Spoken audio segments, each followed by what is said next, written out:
Yo, what's up, everybody? Welcome back to another episode of Halftime with Bizzy. Today we have a very cool guest joining us. We've been talking to him for a while now. He's a super duper busy guy, so for him to make time to come and be on the podcast is much appreciated. As it is for any guest that makes any type of time to come and have a conversation with me, much appreciated. We have Cxzi joining us, and Cxzi was on Complexity, which is probably the biggest highlight of his career so far, and unfortunately, that came to an end a few months ago with Jason Lake's tweet where he made the announcement that Complexity would be exiting Counter-Strike. But Cxzi kind of just, talks to us a little bit about his come up and, his time going to, local tournaments and stuff like that and starting to make a name for himself. And his friend that he started playing with was actually Supreme, and he was in Nova. And, if you look at him now, he's come pretty damn long way. So really cool to see. If anybody here is new to the channel, we post every single Friday at 12 p.m. Eastern. We post not only on YouTube, but on Spotify and Apple Podcasts as well. So if you want to watch this, if you're out on the go and you don't want to keep YouTube open and burn a hole through your pocket, head on over to Spotify or Apple Podcasts and check us out there. The Halftime Etsy shop is down in the description if you guys want to check out that link. We got some posters up there. We got some Halftime with Bizzy limited edition mouse pads. When they sell, they're never going to be restocking. We also have some stuff that we're working on with a local printer who is going to be whipping up some cool Counter-Strike merch for us. So really excited for that to happen. If you guys want some stuff, make sure you go check out the description down below. Check out that link. All the support helps me out a lot. If you'd rather just subscribe, it helps me out a great deal too. I'm not complaining about that whatsoever. So we're going to get into today's episode. Thank you everybody for watching. Thank you Cxzi for lending me your time, and we will catch you guys on the outro.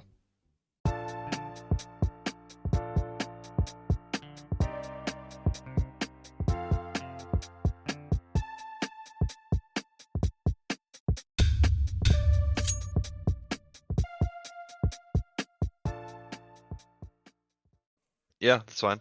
All right, beauty. So the people that watch the podcast every Friday, the first thing they always get to see is the story on how the guest gets introduced to Counter-Strike. So walk me kind of through how you came across Counter-Strike. So basically, for me, I mean, I just I was playing a lot of COD, and I had like a couple of friends like I would play COD with for years actually. Like I mean, I've known them probably since I was like 2012 or whatever, Okay. maybe even a little bit earlier than that. And we just moved on to each COD, and then he moved on to CS, and I was like, you know, in that group, like you want to like kind of keep playing with the same people you've always played with, and so I went to play Counter-Strike on a laptop and kind of just did that. And he was like, I remember I got ranked as I think Gold Nova 3 or something, and he was I think Supreme at the time, so Oh he had a little shit. bit, yeah, he was a little bit higher than me, but like definitely higher than me. But then I just kind of like kept on learning from him overall. Hell yeah, that's awesome. And you picked a good game to go to. I don't know if you saw Call of Duty Black Ops 7, dude. I don't Yeah, know what the fuck like my childhood, it's just like I got shot in the foot. Like I feel like what the hell happened? I mean, I hated the COD. I think the last COD I actually played was probably Advanced Warfare, I Oh, want to so say. it's been a minute then. Yeah, so I would say back then, I think that was like the last COD. I mean, my favorite COD was Black Ops 2. Of I mean, course. so I mean that was my thing. But yeah, I think my last COD that I actually like fully bought was Black Ops, or was that Advanced Warfare. I don't remember the one that I think what was that? What came out after that? Infinity Warfare or something? Or was it? I want to say it was like Ghost. I know Ghost was in and No, around Ghost that came out time. before. It came out before. What came after Advanced Yeah, I think it Warfare? was Infinity Warfare actually. Oh, okay, It yeah, was cause 2016 Infinity Warfare. So I think I might have bought that COD too, but I think that was it after that. yeah, I mean they just Because I started on never that played. trend, right? Yeah, I never. Or no, I played. It was Black Ops 3 that came after, and then it was Infinity Warfare that came out afterwards. So yeah, I never played like half the CODs. Oh, okay. Oh, you're probably a big search and destroy guy, I would assume, especially for Black Ops 2 with league play.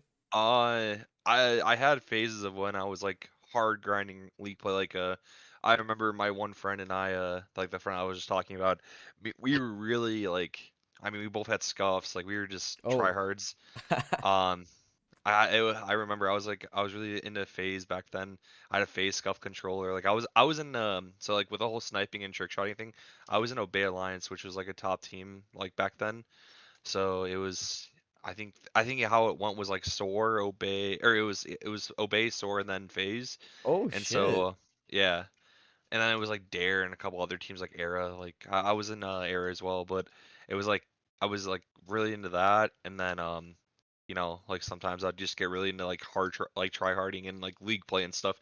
I remember like me and him would be top two in league play, and like we'd play GBs and stuff like that, and we were really good at that. It's fucking sick, man. That's a lot of Yeah. lore. I wasn't expecting any of that. That's crazy. No, yeah, we were. I was a demon in Black Ops 2. I was really good at like for like the league play stuff, like in GBs, like we'd win most of our games. Like the only games we wouldn't win was when we got DDoS. Oh shit. That's crazy Yeah, actually. yeah. Damn. All right, well that's fucking sick, man. To shift back to Counter Strike, of course. The NA scene is much different than EU, and they definitely have a way better in terms of Counter Strike, especially when it comes to tournaments and majors and stuff like that for sure, than we do here in NA. So I'm curious to hear, like you were telling me a bit about your friend that was kind of getting you into Counter Strike and you were playing with him. But like growing up, were you playing at home most of the time, or were you going out to local LAN cafes? Like what was that kind of background like for you? So I mean, I just played on like I played on a laptop for probably like I think so. I think for me it was like I started playing CS and like I started dipping the toes in I think 2015, like middle of 2015. And so I started like playing. I think for leading up to that, like in 2016, I finally got a desktop. Sometime I think it was, like I'm trying to remember the timeline exactly, but I think it was either for my It was either for my birthday or it was for Christmas. I forget forget. But I went from like playing on like some really bad laptop to getting like 80 FPS or whatever Oh, it's the best to feeling. getting at least like 120. Like I mean, the desktop wasn't like my dad's like was a big tech guy and stuff, so he like tried getting something because like for Christmas, like you only have some like the full desktop is expensive, especially you want to get like certain things in it like good enough to the point to run the game well. So it's like my family was like one like, hey, you have like a $500 budget for Christmas or whatever. Like you have a certain amount, and like they don't like merging like birthdays and all that stuff like with it because it's like you get one gift for the whole year. Like right, it's kind Yeah, of like an kind of separate it and so spread it out a bit. yeah, exactly. So like I think I got a desktop one of the times and it was a really cheap one, but it was like good enough. I was getting like 150 FPS. And Beauty. so what I would do to it was I would just slowly start updating parts in it. I think I started off with like a 7040 like TI or something, and Oh then I my. upgraded to a 1050 Ti, and then I went from having like an i5 to i7, and I basically maxed out whatever I could on that like motherboard set because I never knew how to change a motherboard. I knew how to like I was like changing a CPU for me was like brand new at that time too, but without having all these different coolers because it was just like the normal like it was just CPU and like the normal Intel fan. Like that's easy to change, but then nowadays. Dude, I don't even know how. I don't know how this stuff changes out. Like I can change the graphic card and RAM, but that's it. But Yeah. yeah, I mean like I would just play on the laptop for the most part. I went to some like there were some like small local lands in like 2018 that I was like going to in my area that were pretty close by. I remember my mom was like really sketchy about like where are you going? Why do you need to bring your stuff and everything like that? And then Who's just stealing this from you? yeah, like she didn't really get the concept like back in like I think it was 2018. I was in senior in high school, so there was Okay. like one that was 45 minutes away, and then there's one that I drove like 2 hours to. Oh shit. It's just like yeah, So how was the land? Like I'm always fascinated by the whole land situation because I never really got to go to lands when I was a kid, and maybe I'm blind or something because I got into PC kind of late. It was around 2015 as well. yeah. I don't know if there really was even really any local lands around here. So like what was that experience like for you? Because that's Um, always super interesting to hear about. yeah, it wasn't like anything crazy. I think the couple I went to were like the ones like I mean I've been to like a lot of like the same ones in the areas. So, like they usually have them every once in a while. Like even like not so much now in Chicago, but at least the ones I went to, the one I it was a BYOC I don't think any of the guys still play. I think I've seen actually one of the guys I went to in the DMs not that long ago. But for the most part, I don't really see anybody playing there. But that was like a I think it was Nerd Street Land. So it's kind of like it was kind of like a small frag, a 10K frag or whatever. But back then it was just under a different thing. Okay. Um, I think some of the people I don't know who's involved still in that, but I think it was like Ed and those guys.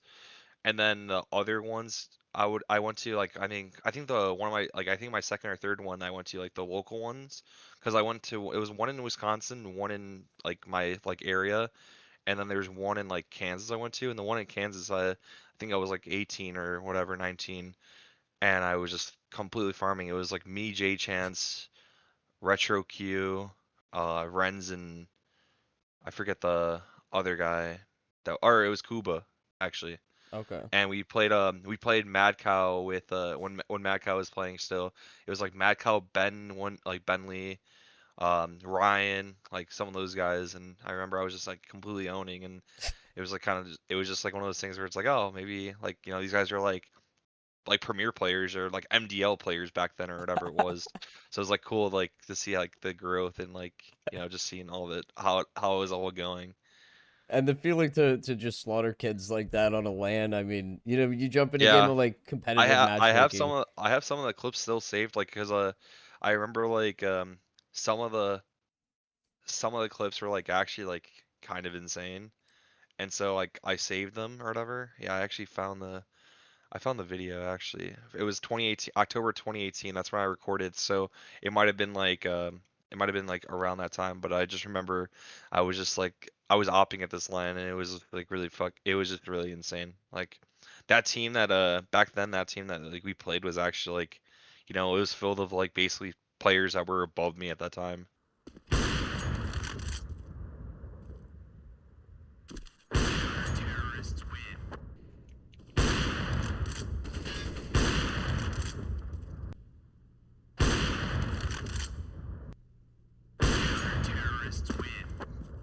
My next question probably stems from lands and stuff like that too. When was it that you realized being a professional Counter-Strike player was achievable and it was like an actual like it was a thing. It wasn't just like, oh, I'm gonna be a professional player. You know what I mean? Like this is an actual career. Like when did this occur to you? I mean, it didn't really occur to me. I kind of like I wouldn't say I gave up, but like I kind of just put it on pause, and then Complexity just came knocking, and I'm like, oh, okay. Like I They was hit working a you full up. time. Yeah, they Oh shit. like I mean, well, I knew like here's the thing. I knew that they were like in a weird situation with how everything like went with like I knew Elise was going. I knew Floppy. Like I didn't know about Floppy until like it got announced, obviously, but I knew Elise was probably gonna be gone. It was just kind of obvious. Um, so I was kind of waiting to see like what would happen, and they kind of waited a long time to message me. It took like I think like I knew in December that there's gonna be changes to be made to the team, and I think I got finally messaged around like New Year's, like I think it was like the 27th of December or something like that, Okay. and I heard they were talking to people like beginning of December, so it was like I'm like, dude, like I know I'm not that bad, like come on, like there's no way like because I knew their options were limited, and also I knew they couldn't really buy many people. So like when you look at it, like okay, if you can't get anybody from NRG, can't get anybody from like Wild Card, you can't get anybody from MAE, like you're kind of in a bad situation right there. And like now your options are very limited. You Mm-hmm. can't if you can't get anybody from EU, like also like I mean, do some of these people really want to play on it? Like I mean, they probably wouldn't have to move over, but still, it's like really expensive for that. So that Yeah. was another issue right there. And then with all that hitting like happening, like I finally got a message, and I was like, I remember like after like the meeting and stuff, like it was like it wasn't settled, but it was like a pretty good. It was a pretty good chance, like from what I was like told. And so I was kind of like I was stressed out for the next like 2 days, and then I got told like yeah, like you know, spot's yours if you want it, and everything like kind of went through. But it was more of like the whole thing was like just kind of like crazy, and like I was working a full-time job, and like I was like ready to I quit it like the next day after I got the message because I had to be in Europe. I had to be in Europe like 3 days later, so I'm Oh like yeah, yeah. I had to go. Fuck man, that's And it was a crazy. good like my mom thought I was like crazy for the decision. I'm like and now she's like very like and like after like kind of like seeing how everything like went, she's like watches all my games on and understands it more and stuff like that. Yeah, it's like I don't know. I always find it so interesting telling my parents or people who just don't play Counter Strike at all about Counter Strike because it's literally like a whole different world. And like the first time I went to a major was Copenhagen for CS2, and my parents Yeah. like, "Where the fuck is Copenhagen and why are you going there?" I'm like, "It's for this game that I've been playing for 10 years. Okay, I gotta go." And I showed them the arena sold out. I think it was like 20,000 people, and they're just like, "Are you kidding me? People watch a video game here?" Um, it's a whole different world. What Yeah. how hard was it for your parents to kind of understand that? Well, I think it's a little bit more weird in my situation because my dad passed away 9 years ago. Oh So, shit. Sorry like, to hear that. yeah, it was definitely tough. It was definitely tough because I was pretty close to him. But it's like it's a weird situation because like my mom is like now like she's like when I'm like trying to travel around the world like she's like be safe, don't like be like don't like she doesn't want anything to happen, right? Typical Like so mom she's shit. yeah, like I mean especially if like it's like if she had like an extra parent like maybe like it would be different where she wouldn't have to like she had like would have someone to cope to or whatever, but she doesn't. So it's like it's my sister. She like goes to or whatever. But like she obviously got more calm with the travel like after doing it so long. But I've like I remember my first time flying to Australia, she was nervous maybe being on a plane that long, like especially with like more of lately like the U.S. stuff with planes and traveling, like Yeah. a lot of crazy stuff just randomly happening now. So she's obviously like more nervous on that, but I mean, anybody would like. I mean, even like some of the guys like on like some of my friends like that fly to all the time, they're even questioning it. But I Oh mean, shit. yeah, I mean, everybody's like nervous right now. But I don't know. It's just like one of those things where I think at first it didn't like it wouldn't make sense to them, but now it does. And after they like, I mean, honestly, it's like I think most parents are like until they see the money then like actually like, oh, okay, you Yeah. know, this is fine now. Yeah, for That's like sure. that's like honestly the biggest thing with the parents because they don't understand the stuff until like they start seeing the checks come in. Yeah, and it's like just two different generations, and like Counter Strike is such a specific thing. Like it's you know, it's just it's really cool to break that barrier down and explain to people that don't know, and especially in a situation like yourself where you're the player and you're getting the checks and you're like, see, like I wasn't just talking crazy. These lands I was going to back when I was in high school Yeah, wasn't for nothing. yeah, no, exactly. I just think it was like I just think it's funny that like it took like that kind of time. Like I mean she kind of knew like she wasn't like I would say she wasn't like when I was playing these like other lands because I was going to like lands on party astronauts and like internet like I guess international lands like still, but it wasn't like it was a challenger event, so they weren't like like huge events, but they were also like it also wasn't like I was getting like a huge like a salary from party astronauts either. So it like she didn't really care about it. She just like oh like you're just going there for fun. And then as like when complexity happened, like I was in Europe for the first like you know month and a half like on the team like she started realizing like, oh wow, this is like actually like pretty professional. And she like looked up the company and like was like, did her like research and stuff too. So it was cool. Like it's cool like having her watch the games and it's like annoying when she's like, dude, why do you guys only get like 4 rounds on the one side of the train or whatever? I'm Oh my like, god. it's not. It's CT sided. Like I don't know what I try to explain. I just can't. I'm like, nope. I don't want to say anything. Like you get yourself in the server and figure it out yourself. It's not easy Yeah, I'm like, sometimes. dude, it doesn't. I don't know. It just does not work. That's fucking funny, man. I love it.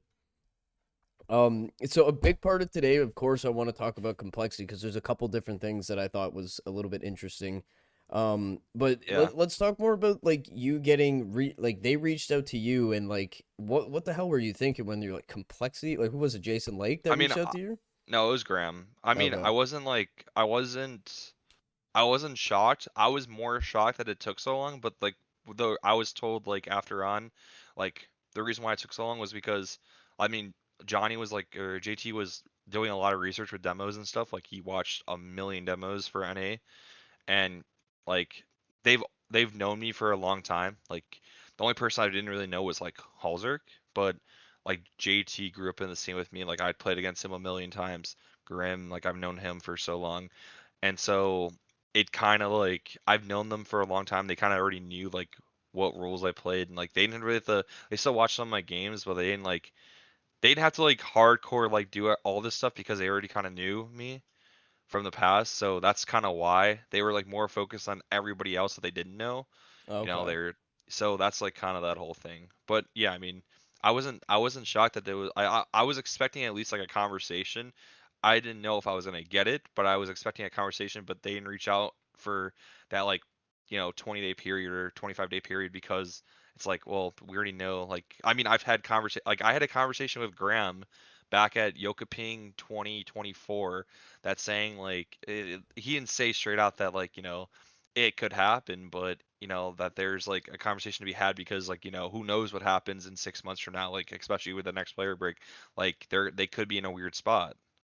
So like I didn't like I mean it wasn't like he like said, oh yeah, you'll get on, like no, it's more of like if things like if things could align and he had a feeling that like something could happen in the next 6 months. So it's kind of like that was kind of cool, like that he kind of like he didn't say it without saying it, but he like it kind of like did happen. Wow, dude. I don't even know. Like having a conversation like that, I'm a mega overthinker. So if someone planted the seed like that in my head every day, constantly, I'd just be thinking about it. Like, oh my god, is today gonna be the day? Are they gonna call me today? Like, did you deal with that at all? Because like getting a No, call not from really. I complexity is mean, no cause joke. cause I didn't like think about it like that much because it was like it was gonna be for the player break, and I knew that like I think it was pretty clear that Elige wanted to go to like a different like a top European team. So like I think it was gonna be more on like when he wanted to go. Oh, So okay, when in the player break when he's like yeah like I want to go, it made sense that like they sold him to FaZe. Like it helped like Jason get some of the money back and everything like that. for sure. It was like it was just like it was a good deal for them. So then they needed to refill that spot, and yeah, I mean I mean they looked at other players. It wasn't just me. I think they had like at the end I think it was between me and one other person, but then they ultimately with me. Fuck yeah. I'm I was happy to see Elijah on Phase. I thought he fit in really good. I'm a diehard Phase. I'm a Phase fan. It's not fucking Yeah, easy, but I'm a Phase fan. And I don't know what they're doing lately. And I don't know, dude. I don't think Elise should have ever left Phase. I don't think we should have got Jacob. I don't think we should have had Rain leave. I don't know what's going on anymore. I think the only like weird move was when they got Jacob.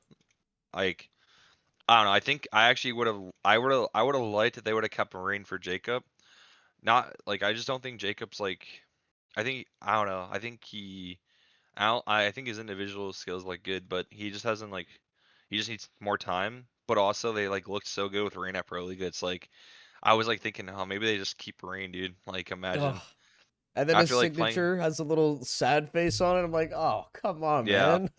Well, I think they were just in a weird spot. Like they were just trying like they signed Jacob to like throw something at the wall like after like the whole like Elige thing. I think it's just like weird, but they had to do something. But it's Yeah. like I always thought that if FaZe kept a liege that I think I always thought they would try to get JT. That's what I always Oh, thought for Kerrigan. okay. All right. That's Like I'd never thought of I that. think I said after I think I said leading into like the player break in the summer. I said no, Johnny, you're going to FaZe, dude. I'll see you, dude. Wow, dude, that'd be But then crazy. it like obviously that didn't happen. But I think Kerrigan's the ultimate gatekeeper, personally. That's just a conspiracy, but I don't know. We'll see. But I want to hear more about complexity and like you traveling with the boys and boot camping and stuff. Like, did you have any funny you have any cool stories or funny stories with the team and the organization and everything? I mean, we had some fun times. Like we had some nice dinners, and we have like at the boot camps like towards like the first like month or I think it was like month and a half ish. Like I think it was like 40 something days. Like we were in Poland boot camping, but after that, it was more of like when we were playing in NA for a lot. Like we weren't in Europe as much as like people think. Like we were in Europe for maybe like 60 days, maybe out of that like 8 month period, and like Okay. some of those were matches too. So it's like we didn't have like as much like practice time in Europe. We were a lot of it was NA, so it was like every time like that would happen, like the issues that we needed to solve, like we were the issues that we had were more like after the beginning round because we were like how we looked at it was our openings and how we played the rounds like in the start were probably like top 5 team opening wise. But then the second part of the round, like where you have to manipulate map control or take space or hold through aggros, we could not do it to save our life. So that's the issue in North America when we're practicing. We can just do an opening every round, and if people give it to us, we'll kill them. And now it's like, okay, well, they're in a 3v5 or 4v3, like, there's nothing they're just gonna keep on walking or whatever. We're not gonna grow from that. But we struggled against teams that would not give us kills like that. So like, Tyloo, like when we played Cologne, we should have been Tyloo. We were up 10-5 on Ancient, ready to close it out, but their CT was so passive that we had no chance to get kills in the beginning of the round, and then they tried to force us to end the rounds, and it was really hard for us because they weren't giving us anything. And so I think that was like where we struggled. But to solve that issue, you had to like I feel like we had to be, in Europe more often and just like kind of repping it because we didn't have that much time to like solve it. Yeah. And like I mean EU is just a different beast, dude. Like the talent out there is just on another level. Like those guys, I Yeah, don't know, they just have it in their DNA or something. It's absolutely insane. yeah. I mean, also you just like even if like you're just not there for like that week or two, like things change in the meta and you just don't know. Yeah. And like you can watch demos and stuff, but the demos like don't help as much because if they're doing it in practice so 2 weeks before the demo comes out, well, you're just 2 weeks late. Yeah. And you can't That's afford what to I be don't think late. people yeah, that's what I don't think people realize, like, and I think people like just say like, "Oh, you can just watch demos, blah blah blah." I'm like, "Yeah, you can, but you're like behind on everything anyway." Like it's just like if I go watch if I'm watching like the stuff that's happening right now like at let's say like a blast right now. They were probably practicing that stuff like 2 weeks ago, 3 weeks ago, Mhm. like some different moves or whatever. It's just like kind of like, oh, cool, I get to see it now, but it's just like I'm late. But if I was scrimming them, I would already have seen it or seen something similar to what they're doing, and being able to like, oh, I like this or I'm gonna do this or whatever. For sure. That's like the big thing.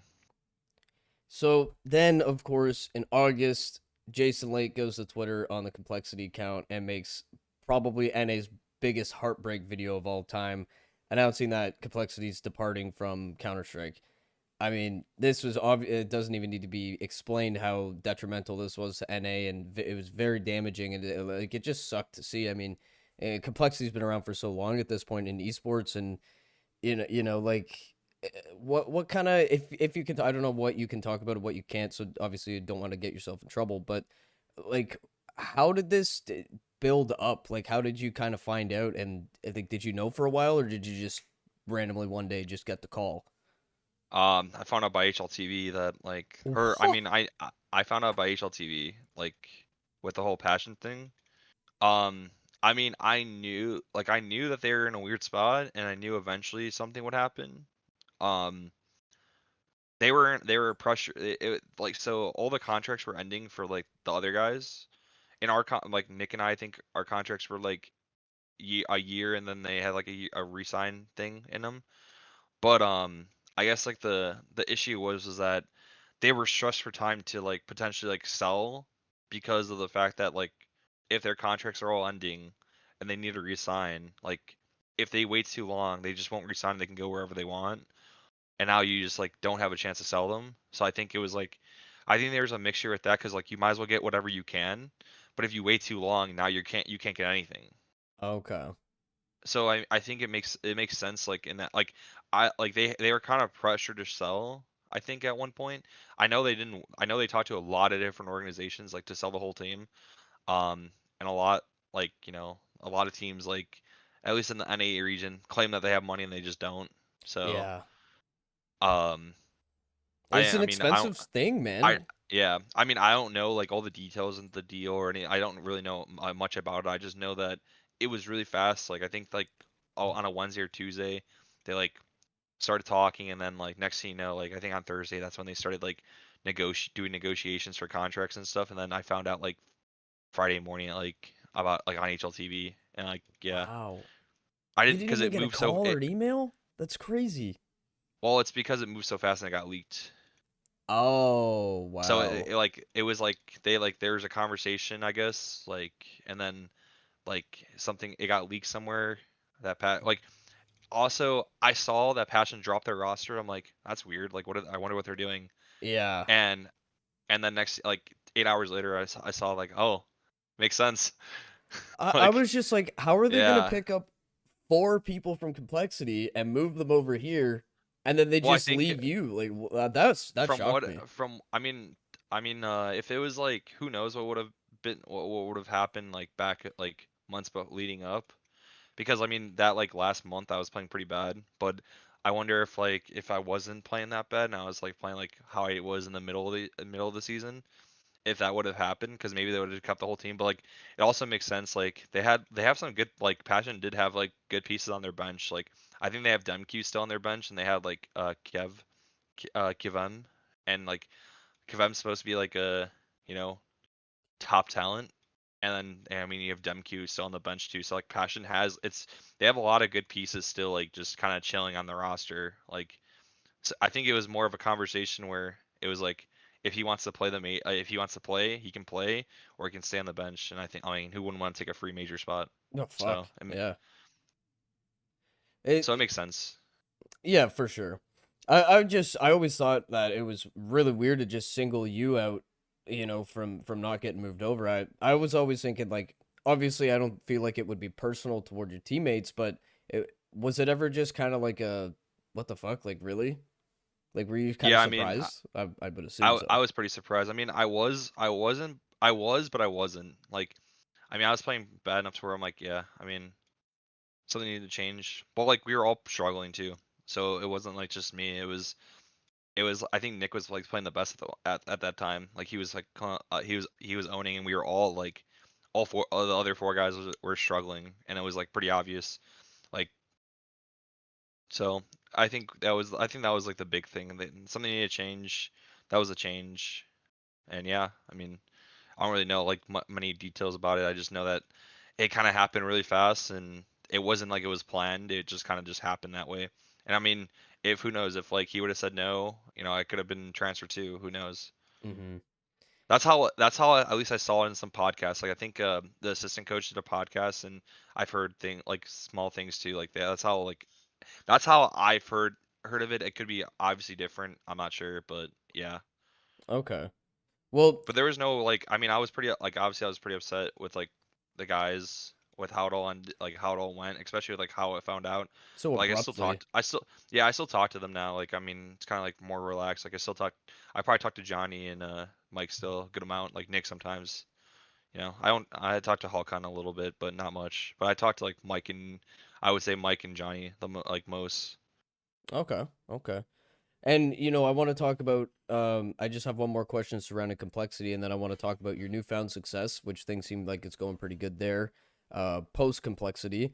But I've been dying to get in touch with Jason Lake, and I unfortunately haven't had luck. But I've been wondering, maybe you would maybe know more than I would in this situation. But do you think that there's a future where we see complexity return to Counter Strike, or do you think it's just a wash? It's completely done. I think it could be in the future. I think it just depends. Like I feel like that if they're able, I don't know if they'll have like a caliber team as they did, like, Be some rebuilding but for sure.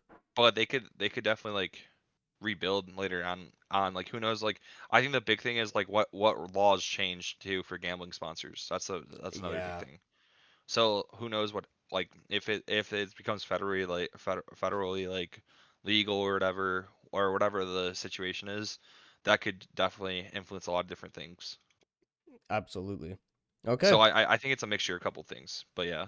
Well, let's just keep our fingers crossed, and we can't let NA die. I was So thinking I know he wants to be in CS, so for sure. he And loves Jason CS. Lake seems so passionate too. Like he just seems like a Yeah, kick-ass no, guy. I met him a couple times. Like he's great. Oh yeah, man. So after complexity, vanished, unfortunately, you had a little bit of a good moment too because you were able to find a team called Marsborne, and you're on Yeah. them currently as this is being recorded. And this was just weeks after the announcement of complexity leaving Counter-Strike. So how have things been going over there? How was the transition? Everything going smooth so far? I know you Yeah, I guys been playing mean, a lot. we've been playing a lot of matches, so we haven't really had much practice time. Like actually, I don't think we've actually practiced in like almost through like 3 weeks or something now, or Oh four shit. weeks, because there's so many matches. So it's tough because we're doing stuff on the fly.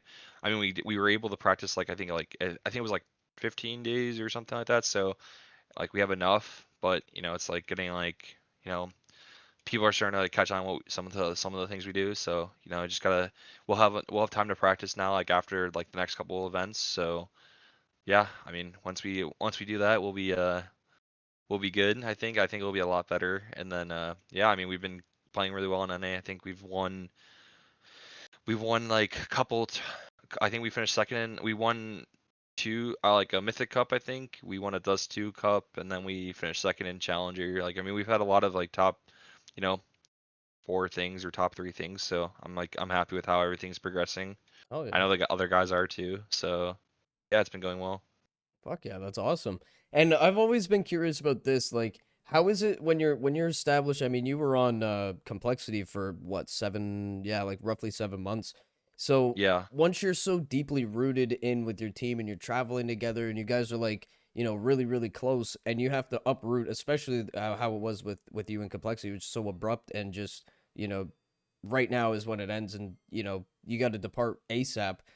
How is it like kind of meshing with another team and like learning their strategies and kind of transitioning into there? I think I would say it's just like it's way different. I mean, like at the level of thinking, I guess you could say, like not saying that like that they don't like understand like things, they do, but it's just like I would say there's always like a reason for something, and or like you can kind of tell like I would say that you can kind of tell like how teams are playing like really easy, but on complexity was like harder because obviously like everybody's like way better individually and like just a team wise, but like the teams that we're playing now are just like it's like I'm not like surprised like on anything that's happening. Like it's like nothing, like I'm not like, oh, like I think there's only like one team that like really like kind of surprised me. It was like M80, like when they had prep and stuff like that at the like last frag. That was like the only team that I was like, oh, okay, like they kind of owned us in like this area, but I haven't felt that way at all. And like on these in all these other games we played, I think it's just like I think that's just the reality of it. Like you're going down a peg, and it's like it's a lot easier. I mean, I wish I was playing this the whole time. It's a lot easier actually, especially after having like the experience. Like honestly, For sure. And being on a team like complexity is like no joke. And to have that experience under your belt going yeah, forward in your career, no matter what direction you go in, I mean, that's like, that's a huge advantage over many people that you're going to be playing. So that's awesome. yeah. I mean, I think that's the biggest thing is like kind of like knowing like I kind of know like how I want to like when I should do thing. Like I have the feeling now of like how I want to play, and it's really good overall, I would say. Beauty. I love it. So, in your journey within Counter Strike on complexity, everything you've experienced in your career so far, do you have any memories that you often reflect on, or things that you're really proud of that stand out? Any favorite or best moments of your career so Um, far? I mean, obviously the Bucharest run was great.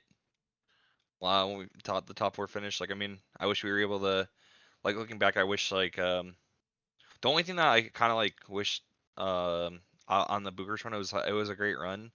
I wish we didn't have like the late game against G2, because like how we were playing was we were always playing like noon games, and then the for the playoffs we had to play a game at like 8 p.m.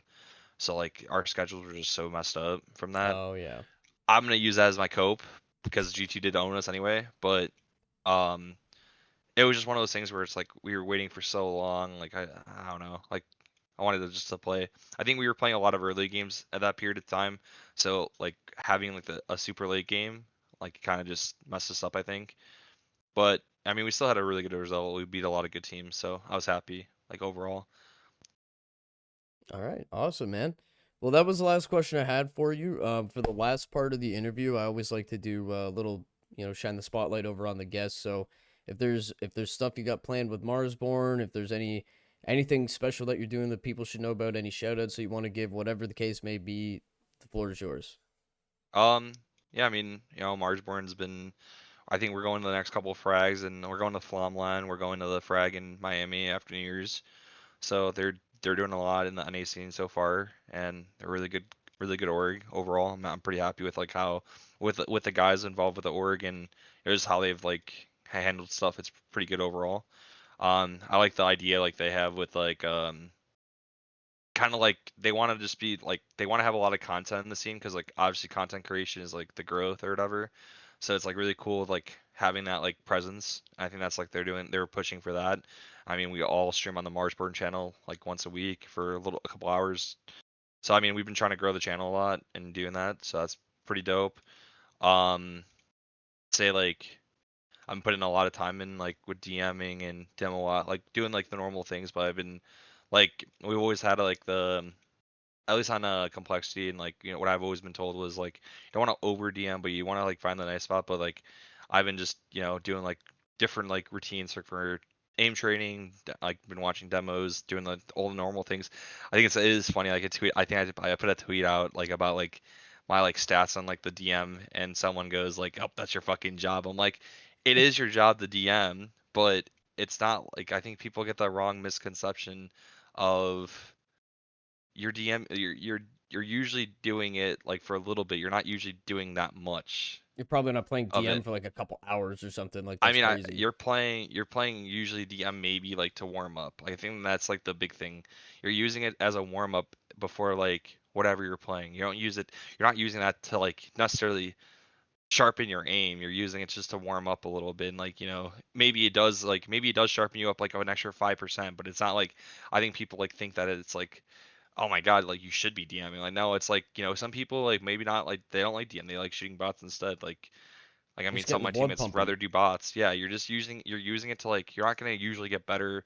You're not gonna get like tremendously better by doing it, but you're gonna get like a little. You might be a little bit sharper. Like that extra 5% is what matters. So I think it'll be good. But yeah, I mean, just grinding. Want to prove that I can get back to the level I was and keep growing. All right, guys, and that will do it. That will do it. Really cool episode today with Cxzi. I'm really, really thankful that he was, able to make some time to lend us to, have him on the platform and everything. So, my mega shout out to him. Alrighty, guys, you take care. Have a good one. Much love. Like, comment, subscribe, all that good stuff. Share this with a friend, and we will catch you guys next week. Y'all have a good one. Till next time. Peace.